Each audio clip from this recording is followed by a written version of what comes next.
সমূহ শ্ৰোতালৈ প্ৰীতিভৰা সম্ভাষণ জনাই মই নিভাই মুকলি কৰিছোঁ আজিৰ বুলনি।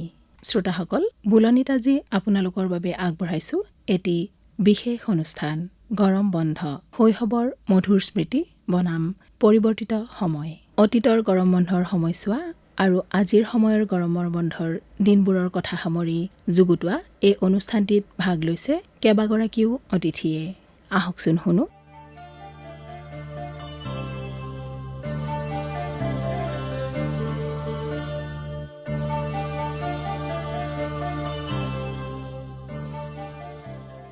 গৰমৰ বন্ধ, এই দুটা শব্দ শুনিলেই মনত ভাহি উঠে শৈশৱৰ অলেখ মিঠা স্মৃতি।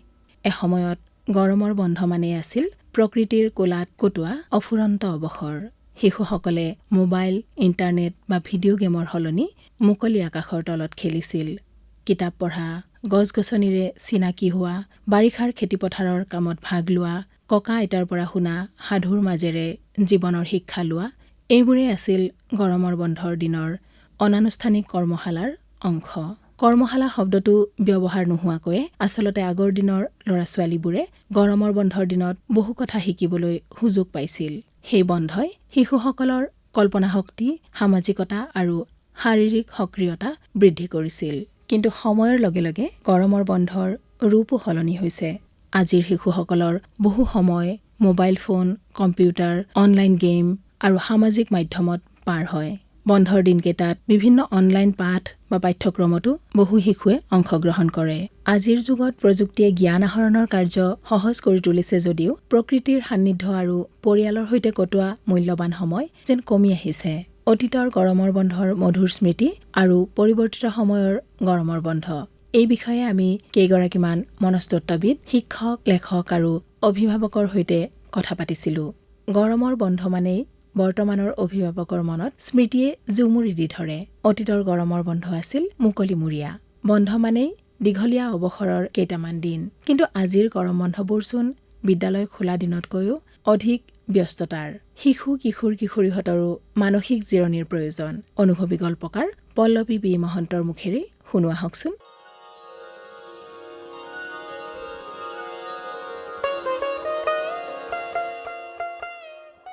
গৰমৰ বন্ধ গৰমৰ বন্ধ বুলি স্কুল নথকা জুলাই মাহটোলৈ আমি অধীৰ আগ্ৰহেৰে ৰৈ থাকিছিলোঁ।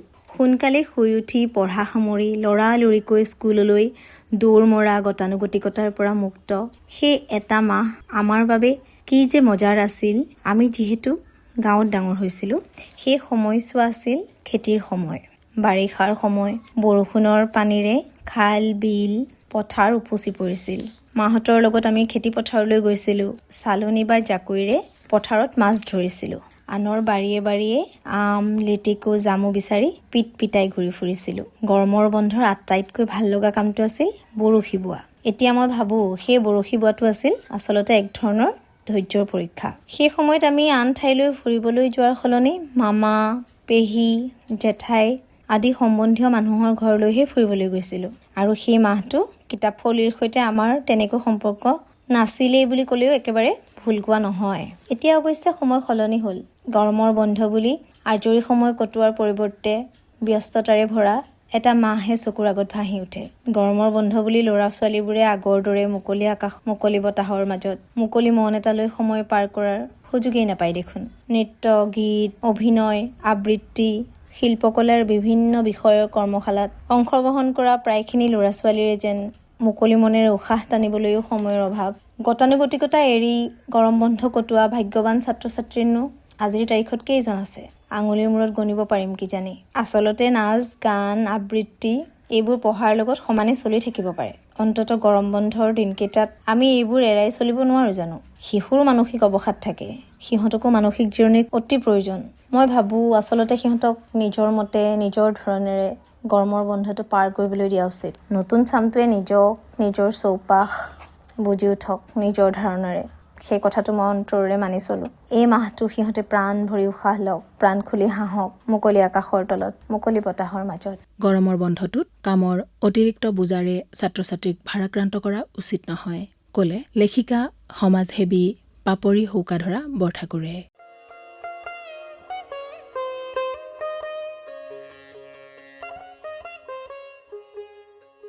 গৰম বন্ধৰ সময়খিনিত ছাত্ৰ ছাত্ৰীসকলক স্কুলৰ ফালৰ পৰা প্ৰায় প্ৰতিটো বিষয়ৰ ওপৰতে একোটাকৈ প্ৰজেক্ট তৈয়াৰ কৰিবলৈ বুলি দিয়া হয়। লগতেতো হোমৱৰ্কখিনি থাকেই। তাৰোপৰি নাচ, গান, আৰ্ট আদি বিভিন্ন বিষয়ৰ ছামাৰ কেম্প, ছুইমিং, অভিনয় আদি কৰ্মশালা, মুঠতে কেনিও অকণো জিৰণিৰ ছিদ্ৰ নথকা এখন ৰুটিন।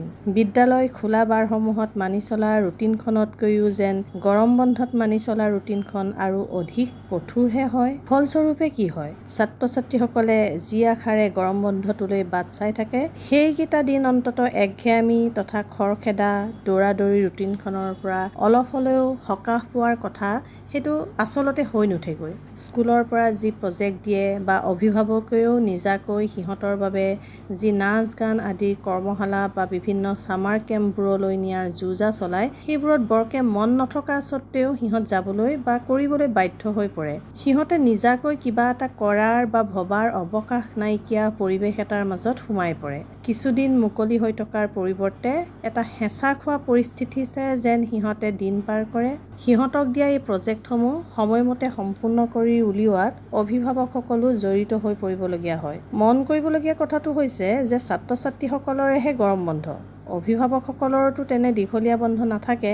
সকলোৰে অভিভাৱকে স্কুল কলেজত চাকৰিওতো নকৰে। গতিকে অধিকাংশ ছাত্ৰ ছাত্ৰীৰ ঘৰতে গোটেই গৰম বন্ধৰ সময়খিনি যুদ্ধংদেহী তৎপৰতাৰে পাৰ হয়। ইয়াৰ দ্বাৰা কোনোটো পক্ষই বিশেষ লাভান্বিত হয় বুলি মোৰ মনে নধৰে। প্ৰজেক্ট আদি কৰাৰ নামত নেট খুচৰিয়েই হওক বা আন কাৰোবাৰ লগত আলোচনা কৰিয়েই হওক, ছাত্ৰজনে বা ছাত্ৰীগৰাকীয়ে দুটা কথা বেছিকৈ জানিবলৈ সক্ষম হ'ব যে সেইটো ঠিক। সেইদৰে গান, নাচ, অভিনয় আদিবোৰতো গৈ সিহঁতৰ প্ৰতিভা বিকাশৰ এখন মঞ্চ পাব, নিজা কৃষ্টি সংস্কৃতিৰ সৈতে চিনাকি হৈ এটা সংবেদনশীল মনৰ গৰাকী হৈ উঠিব। এইবোৰ খুব ভাল কথা। কিন্তু প্ৰশ্নটো হৈছে এই সকলোবোৰ গৰম বন্ধতে কিয়? এমাহতে অলৰাউণ্ডাৰ কৰিব বিচৰা এই মানসিকতাই মুঠতে গ্ৰহণযোগ্য নহয় যেন লাগে। আমি যে সাধাৰণভাৱে কৈ থাকোঁ আজিকালি ল'ৰা-ছোৱালীয়ে কোন মাহত কি পাচলি হয় তাকে নাজানে, সিহঁতে নিজৰ বন্ধুবৰ্গৰ বাদে আন কাৰোৰে লগত কথা পাতিব নোখোজে বা নাজানে, আৱেগ অনুভূতি নথকা মেচিনৰ দৰে হৈ পৰা বুলি যে কওঁ, আচলতে এনে হোৱাৰ মূলতে দায়ী কিন্তু আমি অভিভাৱকসকল আৰু আমাৰ শিক্ষা ব্যৱস্থাটো। তাহানিৰ যৌথ পৰিয়ালবোৰ কেতিয়াবাই ভাঙি চিঙি নাইকিয়া হৈ একক পৰিয়াল হ'লহি। এতিয়া একক পৰিয়ালবোৰতো সদস্যৰ সংখ্যা মাথো ৩ জনমানহে। কাৎচিতহে কাৰোবাৰ 2টা বা 3টা সন্তান। বেছিভাগৰেতো এটাতে সীমাবদ্ধ। এনেকৈ থাকিলে আৰু কেইবছৰমানৰ পাছত যে খুৰা খুৰী, পেহা পেহী, মামা মামী আদি আমাৰ মৰমৰ সম্বোধনবোৰ কৰিবলৈকো সম্বন্ধীয় মানুহ নথকা হ'বগে, সেইটো একদম চিৰসত্য কথা। এই সম্বন্ধবোৰ আৱৰি থকা পৰিয়াল এটাত শিশুৱে যি আত্মীয়তা, সহনশীলতা, এৰা ধৰা, বুজাবুজি আদিবোৰৰ পাঠ শিকাৰ উপযুক্ত পৰিৱেশ পায়, সেইটো আন ক'তো নাপায়। এইখিনিতে এটা ব্যক্তিগত উদাহৰণ দিওঁ দেই। মোৰ পেহী আছিল 5 জনী। সৰুতে গৰম বন্ধ দিয়াৰ লগে লগে আমি 4টা ল'ৰা-ছোৱালীয়ে কোনজনী পেহীৰ ঘৰলৈ কোন কেতিয়া যাম তাৰ এখন তালিকা প্ৰস্তুত কৰোঁ। আগৰ বছৰৰ গৰম বন্ধত যিজনী ঘৰলৈ যিটো গ'ল, সেইটোৱে পাছৰ বছৰৰ সেইজনী ঘৰলৈ যাবলৈ নাপায়। এনেকৈ অসমৰ বিভিন্ন ঠাইত থকা 5 জনীৰ পেহীৰ ঘৰলৈ যোৱাৰ নামত সেই ঠাইৰ মানুহ, মাত কথা, আচাৰ ব্যৱহাৰ, পৰম্পৰা আদিৰ সৈতে চিনাকি হোৱাৰ সুবিধা পাইছিলোঁ। তেতিয়া অৱশ্যে কথাবোৰ ইমান গভীৰভাৱে বুজি উঠা নাছিলোঁ, মাথো গৰম বন্ধৰ আনন্দ বুটলিবলৈ বুলিহে গৈছিলোঁ। এতিয়া সেইবোৰ দিনৰ মাহাত্ম্য উপলব্ধি কৰোঁ। দকৈ ভাবি চালে গৰম বন্ধৰ নামত পোৱা এমাহটো এটা অতি দীঘলীয়া সময়। প্ৰজেক্টৰ নামত সাংঘাতিক গধুৰ বিষয় কিছুমান ছাত্ৰ ছাত্ৰীৰ মগজুৰ ওপৰত জাপি দিয়াৰ পৰিৱৰ্তে সুচিন্তিত সূক্ষ্ম পৰ্যবেক্ষণেৰে সিহঁতৰ দক্ষতাবোৰ উলিয়াই আনিব পাৰিলে সামূহিকভাৱে সকলোবোৰ উপকৃত হ'ব। শিক্ষক, অভিভাৱক, শিক্ষাৰ্থী এই ত্ৰিভুজটোৱে যদি সঠিক মাপকাঠিৰে এই সময়খিনি উদযাপন কৰে, তেন্তে পৰৱৰ্তী সময়ত ক্ৰমাৎ অৱক্ষয়ী ৰূপ লোৱা আমাৰ সামাজিক মূল্যবোধৰ নক্সাখনো সলনি হৈ পৰিব বুলি আশা কৰিব পাৰি। এইখিনিতে মই এটা ব্যক্তিগত অভিজ্ঞতাৰ কথাও উনুকিয়াব বিচাৰোঁ। এখন ব্যক্তিগত মাধ্যমৰ বিদ্যালয়, নুনমাটিস্থ অসম জাতীয় বিদ্যালয়ৰ কথা ক'ব বিচাৰিছোঁ। তেওঁলোকে যোৱা কিছু বছৰৰ পৰা ৰামধেনু সাতুৰঙী সপোনৰ 7টা দিন শীৰ্ষক এটা বিশেষ পদক্ষেপ হাতত লৈছে। এই পদক্ষেপটোৱে মানে আমাৰ শিক্ষাৰ্থীসকলৰ বাবে পাঠ্যপুথি আৰু নিয়মীয়া পঢ়া শুনা কামৰ চাপৰ পৰা মুক্ত হৈ উমলি জমলি থাকিবলৈ নিজৰ বাবে বিশেষ 7টা দিন প্ৰস্তুত কৰি দিয়াৰ এটা পদক্ষেপ। এই 7টা দিনত ৰুচি অনুযায়ী কিতাপ পঢ়া, ছবি অঁকা, যোগাসন কৰা, খেলা ধূলা কৰাৰ উপৰিও আপোন মানুহ যেনে ককা আইতা খুৰা খুৰী আদিৰ সৈতে কথা পতা, চিঠি লিখা বা নিজৰ ঘৰখনৰ চৌহদ পৰিষ্কাৰ কৰা, প্ৰাকৃতিক পৰিৱেশ চোৱা, এই ঘৰৰ মানুহৰ সৈতে আলোচনা কৰি গাঁৱৰ ঘৰলৈ যোৱা আদিবোৰ কামৰ বাবে 7টা দিন নিৰ্ধাৰিত কৰি দিছে। এই পদক্ষেপটোৱে শিক্ষাৰ্থীসকলক বিশেষভাৱে মানে শাৰীৰিক, মানসিক তথা বৌদ্ধিকভাৱে সমৃদ্ধ কৰিব বুলি মোৰ অনুভৱ হয়। গৰমৰ বন্ধটোৰ সৎ ব্যৱহাৰৰ বাবে অভিভাৱকলৈ কিছু পৰামৰ্শ দিছে ডাক্তৰ মৌচুমী বৰকটকীয়ে। সন্তানক স্বনিৰ্ভৰশীল কৰি তোলাৰ প্ৰথম সোপান হিচাপে নিজৰ প্ৰয়োজনীয় কামখিনিৰ লগতে ঘৰুৱা সৰু সৰু কাম শিকাবলৈও এনে দীঘলীয়া বন্ধতেই অভ্যাস কৰোৱাব পাৰে অভিভাৱকসকলে।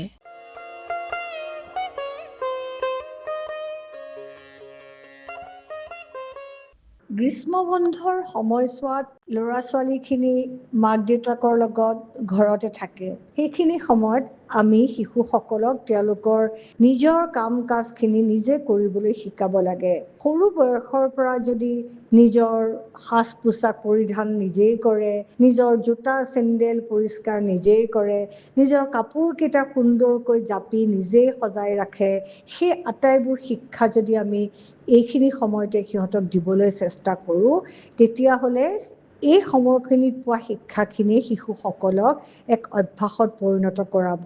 আৰু তেতিয়া স্কুললৈ যোৱাৰ সময়খিনিতো এই শিশুসকলে সময় উলিয়াই লৈ নিজৰ বস্তু, পঢ়া শুনাৰ টেবুল সকলোবোৰ পৰিপাটি কৰি থ'বলৈ অভ্যাসৰ দৰে কৰি ল'ব। কিছুমান সৰু সৰু কামত ব্যস্ত ৰাখোঁ, ধৰক পাকঘৰতে মাকৰ লগত কেতিয়াবা অলপ সহায় কৰা, পাচলিখিনিকে ধুই দিয়া, চাউলকেইটাই ধুই দিয়া। গ্ৰীষ্মকালীন সময়খিনিত সাধাৰণতে উচ্চ শ্ৰেণীৰ ছাত্ৰ ছাত্ৰীখিনি পঢ়া শুনাত ব্যস্ত থাকিবলগীয়াই হয়। কিছু তলৰ প্ৰাথমিক বা সপ্তম অষ্টম শ্ৰেণীলৈকে পঢ়া ল'ৰা ছোৱালীখিনিয়ে কিছু মুকলিমূৰীয়া সময় অৱশ্যে পায়। আৰু সেই সময়খিনিত সেয়েহে হাতৰ কামৰ বিদ্যাকেতবোৰো শিকোৱাৰ এটা অভ্যাস আমি কৰি তুলিব পাৰোঁ। এইখিনিতে মোৰ আৰু এটা কথা মনলৈ আহিছে, গ্ৰীষ্মকালীন অৱসৰৰ সময়খিনিত শিশুটোক পৰিষ্কাৰ পৰিচ্ছন্নতাৰ অভ্যাসৰ বিষয়েও কিছু শিক্ষা দিয়া ভাল। ধৰক নখ পৰিষ্কাৰ কৰি ৰখা, নিজৰ শৰীৰৰ ভালকৈ পৰিষ্কাৰ কৰি ৰখা, সেইখিনিৰ লগতে নিজে পিন্ধা কাপোৰ কেইখনো লাহেকৈ ধুই দিয়া বা যিখিনি সুযোগ সুবিধাৰ মাজতে সেইখিনি পৰিষ্কাৰ কৰি ৰখাৰ এটা অভ্যাস যদি আমি গঢ়ি তুলিব পাৰোঁ, সিও ল'ৰা ছোৱালীখিনিক টিভি স্ক্ৰীণ বা মোবাইল স্ক্ৰীণৰ পৰা আঁতৰাই ৰাখিব। শিশুৰ মাজত আমি লিখন বা পঢ়নৰ অভ্যাসটো গঢ়িব পাৰোঁ।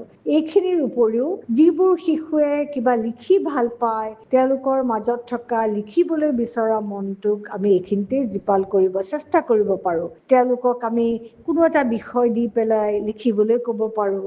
আৰু যিসকলে গ্ৰীষ্মকালীন অৱসৰৰ সময়ত কোনো জেগাত ভ্ৰমণ কৰিব বিচাৰে, ভ্ৰমণ কৰি অহাৰ পিছত সেই ভ্ৰমণখিনিৰ ওপৰত সুন্দৰকৈ বৰ্ণনা লিখিবৰ বাবেও আমি উৎসাহ যোগাব পাৰোঁ।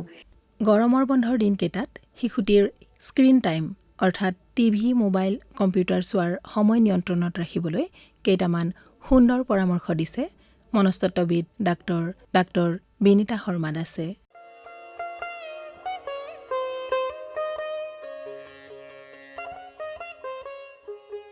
সন্তানক কেৱল মোবাইল নাচাবা বুলি ক'লে নহ'ব, কিন্তু আপুনি যদি মোবাইলটো কাঢ়ি লয় তেন্তে শিশুটিৰ ঠাইত আপোনাক দিব লাগিব। তাৰমানে প্ৰতিদিনে মাত্ৰ 20 মিনিট বা 30 মিনিট সময় তেওঁৰ লগত খেলক। কথাটো ক'বলৈ সহজ, কিন্তু বৰ এটা কৰিবলৈ সহজ নহয়। গতিকে ভালকৈ ভাবি চাওক, শিশুৰ লগত খেলক, অলপ কথা পাতক, একেলগে খাবলৈ আৰম্ভ কৰক, শিশুটিৰ লগত অলপ আবেলি হওক বা ৰাতিপুৱাই হওক খোজকাঢ়িবলৈ ওলাই যাওক বা গল্প কওক, কিছুমান সৰু সৰু গল্প তেওঁলোকে বুজি পোৱাকৈ, অলপ হাঁহি উঠাই হওক, তেওঁলোকে যাতে ভাল পায় তেনেকুৱা ধৰণৰ গল্প কওক। শিশুৱে দামী খেলনা মনত নাৰাখে, কিন্তু আমি মাক দেউতাকৰ লগত কটোৱা সময়খিনি তেওঁলোকৰ জীৱন জোৰা মনত থাকে।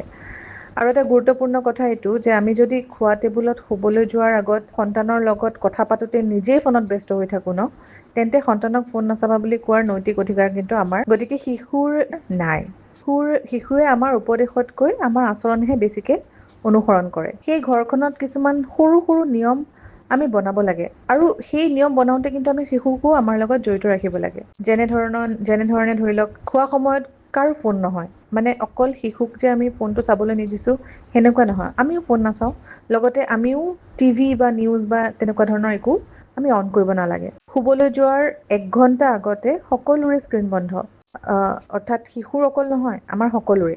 আমাৰ এনেকুৱা হ'ব লাগে যে বেডৰুমত আমাৰ স্ক্ৰীণ বা মোবাইল নিয়াটোৱেই নিষেধ, এনেকুৱা ধৰণৰ কিছুমান নিয়ম আমি মানি চলিব লাগিব। সপ্তাহত এদিন ফেমিলি ন' স্ক্ৰীণ ডে পালন কৰক আৰু সন্তানক বেছি নিষেধ নকৰি বেছি সম্পৰ্ক দিয়ক। নিষেধ নকৰি মানে কি যে এইটো নকৰিবা সেইটো নকৰিবা বুলি কৈ থকাতকৈ আমি কেনেধৰণৰ কাম আমি সিহঁতে কৰিব পাৰে, যেনেকৈ ধৰি লওক ড্ৰয়িং কৰা, তেওঁলোকৰ লগতে বহি ড্ৰয়িং কৰক। আমি বহুতে কি কৰোঁ যে আমাৰ ধৰি লওক লেতেৰা হ'ব বুলি ভয়তে আমি বহুত বস্তু উলিয়াই নিদিওঁ তেওঁলোকক। সন্তানক সেইবোৰ নিষেধ নকৰি তেওঁলোকক আমি সেইবোৰ উলিয়াই দিব লাগিব, আমাৰ কালাৰ্ছ উলিয়াই দিব লাগিব বা পেপাৰ্ছ উলিয়াই দিব লাগিব। তেনেধৰণে সিহঁতে লেতেৰা কৰিলে কৰক, তেওঁলোকক এপ্ৰন পিন্ধাই দিব আৰু আপোনালোকেও পিন্ধি ল'ব আৰু লগতে আপোনালোকে একেলগে বহি কিছুমান ড্ৰয়িং বা হেণ্ড প্ৰিণ্টিং, ফিংগাৰ প্ৰিণ্টিং জাতীয় এনেকুৱা কিছুমান ইন'ভেটিভ আপোনালোকে ড্ৰয়িং তেওঁলোকৰ লগত কৰিব পাৰে। কিছুমান শিশুৱে কিন্তু খাদ্য বনোৱাও তেওঁলোকক খুব সিহঁতৰ ইণ্টাৰেষ্ট থাকে।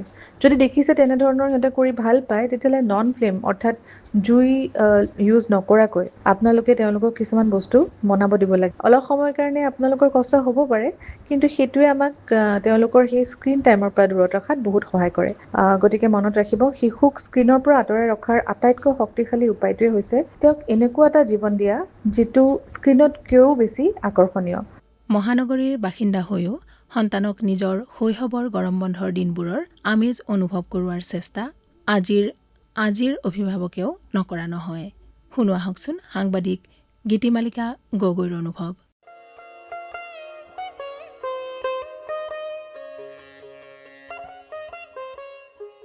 শৈশৱৰ প্ৰতিটো পল বয়সৰ লগে লগেহে উপলব্ধিৰ দলিচাত এটা এটাকৈ সৰি পৰে। তেতিয়া যে ভাবি ভাবি কিমান নষ্টালজিক হৈ যাওঁ নহয়নে? বহু মধুৰ স্মৃতি আছে। বিশেষকৈ দেউতাৰ চাকৰি সূত্ৰে মোৰ শৈশৱে বিভিন্ন ঠাইৰ পটভূমি ৰচিছে, কিন্তু মই সেই মোৰ আপোন শিৱসাগৰত কটোৱা শৈশৱৰ সময়খিনিয়ে মোক বাৰুকৈ আনন্দিত কৰে। সেই যে চোতালত একেলগে সাধু কথা শুনিছিলো, আনন্দত আত্মহাৰা হৈ গৈছিলো, সেই মধুৰ স্মৃতিবিলাকে কিমান যে আমনি কৰে। কাৰণ তেতিয়াতো আমাৰ মোবাইল নাছিল হাতত, সেইকাৰণে আমি প্ৰকৃতিৰ সৈতে একাত্ম হ'ব পাৰিছিলো। আৰু বিশেষকে আমাৰ সম্বন্ধবিলাক খুৰী, মামী, মামা, আইতা, এনাই, পুথা, ককা, এইফালে দেউতাৰ মাকক আইতা কৈছিলো, আইতা, এই সকলোবিলাক আমি ডাল চেইনেৰে যে আমাক সকলোৱে বান্ধি ৰাখিছিলে, এনেকুৱা আছিলে সম্বন্ধবোৰ। আজি যিহেতু পৰিৱৰ্তন হৈছে আৰু এতিয়া যিহেতু বিশ্বায়নৰ যুগ, প্ৰযুক্তি বহুত উন্নত হৈছে আৰু এই প্ৰযুক্তিৰ লগত সমান্তৰালভাৱে ফেৰ মিলাবলৈ হ'লে আমাৰ ল'ৰা ছোৱালীয়ে প্ৰযুক্তিগতভাৱে যথেষ্ট তীক্ষ্ণ বুদ্ধি সম্পন্ন হ'বই লাগিব। তথাপিতো আমি এইটোও তেওঁলোকক উপলব্ধি কৰোৱাব পাৰিব লাগিব, তেওঁলোকৰ যে এটা সঁচা শৈশৱ আছে, নহয় জানো? মোৰ ল'ৰা মৌৰাংক ৰবীন্দ্ৰ, সি 3য় শ্ৰেণীৰ ছাত্ৰ। তাক মই এবাৰ কি কৰিলো, মোৰ শহুৰ দেউতাৰ ঘৰ ওদালগুৰিলে মই লৈ গলো। গৰম বন্ধ যিহেতু লৈ গৈছিলো, তাত সি পথাৰ দেখিলে, খেতি পথাৰ কৰিছে। এতিয়া যিহেতু বাৰিষাৰ দিন, ইমান ডাঙৰ পথাৰ, সেই পথাৰত কেনেকে ৰোৱনী বিলাকে দিনটো কাম কৰি থাকে, খিলখিলীয়া হাঁহি ফূৰ্তি, নাম গুণ গাই কি ধৰণে আত্মহাৰা হৈ নিজৰ কাম নিজে কৰি থাকে, কেনেকে ধৰণে কঠীয়া তোলে, কঠীয়া ৰুৱে, সি সকলোবোৰ দেখিলে। এই যে গছ গছনি থাকে, পুখুৰী থাকে, মুঠতে যি লাগে তাকে পায়। গতিকে এনেকুৱা এটা খুব সুস্থ পৰিৱেশ তন্ত্ৰ সি দেখি আহিলে। ছাগলী মাকৰ লগত ছাগলী পোৱালি কেনেকে থাকে, হাঁহৰ পোৱালি হাঁহৰ মাকৰ লগত কেনেকৈনে যায়। আমাৰ এটা পুখুৰী আছে, পুখুৰীত ভেট ফুল ফুলি আছে, সেই ভেট ফুলৰ তলে তলে মাছে হাৰি থাকে, মাছ ওলাই এবাৰ সোমাই এবাৰ, ইফালে ফুল ইফালে ধুনীয়া পানী, কিমান যে সুন্দৰ মনোমোহা। এইবিলাক ল'ৰা ছোৱালীয়ে মহানগৰীত ক'ত দেখিবলৈ পাব কওকচোন? হয়, মহানগৰীত আমি আম, কঁঠাল বিভিন্ন ধৰণৰ আমাৰ বজাৰত উপলব্ধ, পইচা দিলে আমি হাততে পাওঁ, কিন্তু সেই বুলি গছত কেনেকৈ লাগে সেইটোতো উপলব্ধি কৰিব নোৱাৰিব। কিন্তু আমাৰ ল'ৰাই এইবাৰ সকলোখিনি দেখি আহিছে, এটা মানে প্ৰজেক্ট লৈ লৈছে যে মই গাঁৱত এনেকৈ থাকিম, এনেকৈ চাম। আৰু বিশেষকৈ গৰম বন্ধৰ দিন, বতৰত ফল মূল হয়, গতিকে প্ৰত্যেকটা ফল মূলৰ এটা গুণাগুণ থাকে ঋতুভেদে। গতিকে সেইবিলাকক যদি আমি পোনপটীয়াভাৱে তেওঁলোকক দেখুৱাই তেওঁলোক সেইবিলাকৰ উপভোগ কৰোৱাব পাৰোঁ, হয়তো তেওঁলোকৰ ভৱিষ্যতৰ জীৱন গাথাই এক বিশেষ গতি ল'ব। এইবুলি মই এইটো কোৱা নাই যে প্ৰযুক্তিৰ লগত সমানে ফেৰ মাৰিব নালাগে, সমানে লাগিব, কাৰণ বেছিহে ভাল হ'ব। আমি যদি প্ৰকৃতিৰ লগত একাত্ম হৈ প্ৰযুক্তিৰ লগতো আমি ফেৰ মাৰিব পাৰোঁ, তেতিয়া হয়তো আমি আৰু বেছি, যেনেকৈ আমি মধুৰ স্মৃতি ৰোমন্থন কৰিব পাৰিছোঁ, তেনেকৈ আমাৰ ল'ৰা ছোৱালীবিলাকেও যাতে তেওঁলোকৰ আজিৰ দিনটো যে আৰু 20 বছৰৰ পিছত আৰু 25 বছৰৰ পিছত যে ভালকৈ উপলব্ধি কৰিব পৰাকৈ যাতে এটা সাঁচ বহি যায়, তেনেকুৱা ধৰণেৰে আমাৰ ল'ৰা ছোৱালী শৈশৱটো উদযাপন কৰাটো আমি বিচাৰোঁ। গতিকে মই ভাবোঁ আমাৰ প্ৰতিজন অভিভাৱকে এই ক্ষেত্ৰত সচেতন হ'ব। এহাতে যেনেকৈ আনুষ্ঠানিক শিক্ষা, এহাতে যেনেকৈ প্ৰযুক্তিগত শিক্ষা, আনহাতেও যাতে প্ৰকৃতিৰ লগত একাত্ম হৈ শৈশৱটো উদযাপন কৰিব পাৰে, তাৰ প্ৰতি সচেষ্ট হ'ব লাগে। এই ক্ষেত্ৰত আপোনালোকে হয়তো আগভাগ ল'ব আৰু আমাৰ সকলো অভিভাৱকেই এই ক্ষেত্ৰত গুৰুত্ব দিব। আজিৰ পৰা 2-3 দশক আগৰ সময়ছোৱাৰ শিশুৰ গৰমৰ বন্ধৰ দিনবোৰ আছিল সঁচাকৈয়ে অনন্য। সেই দিনবোৰৰ মধুৰ স্মৃতি সোঁৱৰি এয়া টিহুৰ ওচৰৰ জলখানা ফটুৱাখানা উচ্চতৰ মাধ্যমিক বিদ্যালয়ৰ সহকাৰী শিক্ষয়িত্ৰী দৰ্পণা কলিতা।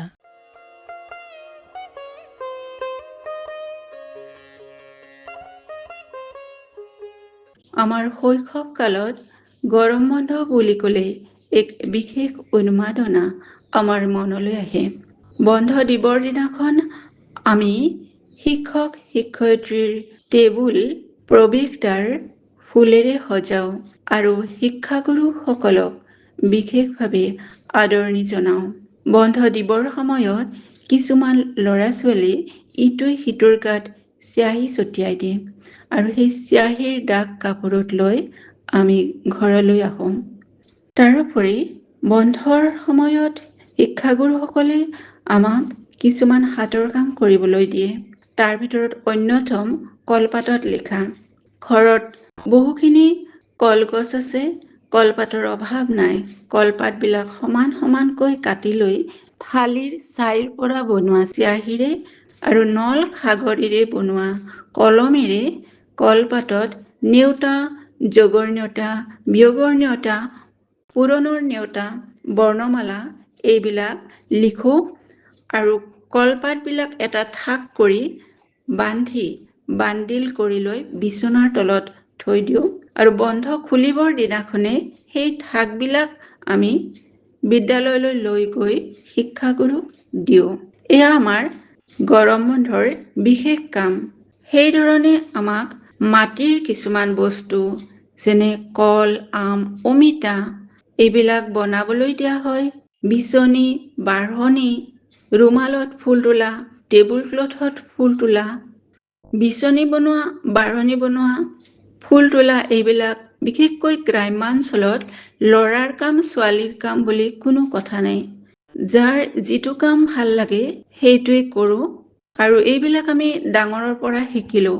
আৰু মই যদি অতীতলৈ উভতি যাওঁ, এয়াই যেন আমাৰ সেই কাম শিকাৰ এক সোণালী সুযোগ।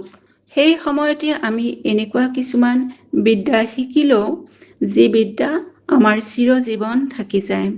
বৰ্তমান সময়তো এনেধৰণৰ কাম দিয়া হয় যদিও ল'ৰা ছোৱালীয়ে শিকি লোৱাৰ সলনি বজাৰৰ পৰা কিনি নাইবা ডাঙৰৰ হতুৱাই কৰি নিদিয়াহে দেখা পাওঁ।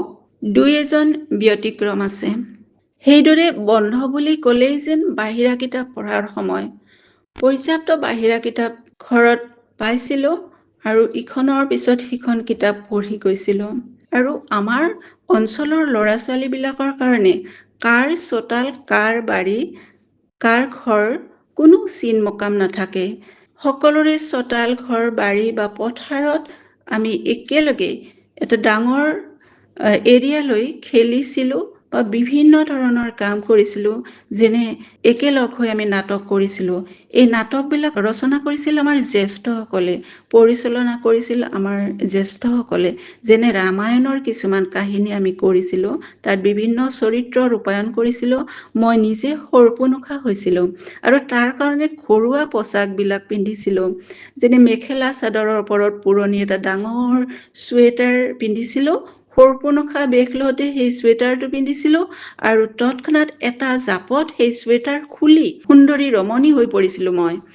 তেনেদৰে আমি নাটক কৰিছিলোঁ। বিচনা চাদৰ আৰ কাপোৰ হিচাপে ব্যৱহাৰ কৰিছিলোঁ। চোতালখনত গাঁৱৰ মানুহ গোট খাইছিলে। এনেদৰে আমি গম নোপোৱাকৈয়ে যেন সৃজনশীলতাৰ পথাৰত খোজ দিছিলোঁ। আজিকালি বন্ধৰ সময়ত বিভিন্ন ধৰণৰ কৰ্মশালা হয়।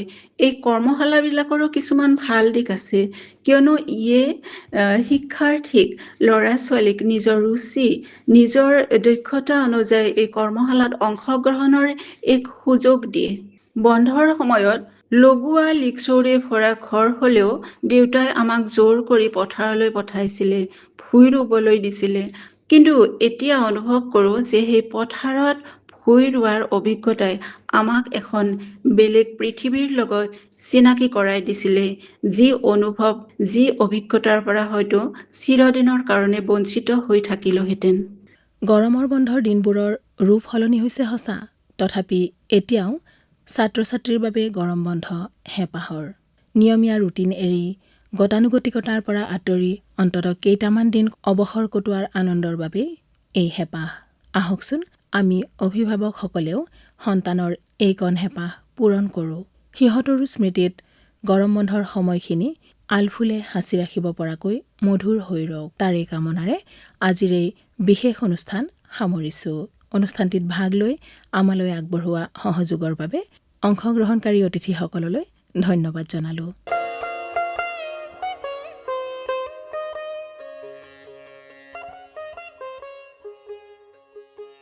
শ্ৰোতাসকল, আমাৰ আজিৰ বুলনিৰ সময়ো উকলিল। আপোনালোকলৈ পুনৰ প্ৰীতিৰে বুলনিৰ মজিয়াৰ পৰা মই নিভাই বিদায় লৈছোঁ। নমস্কাৰ।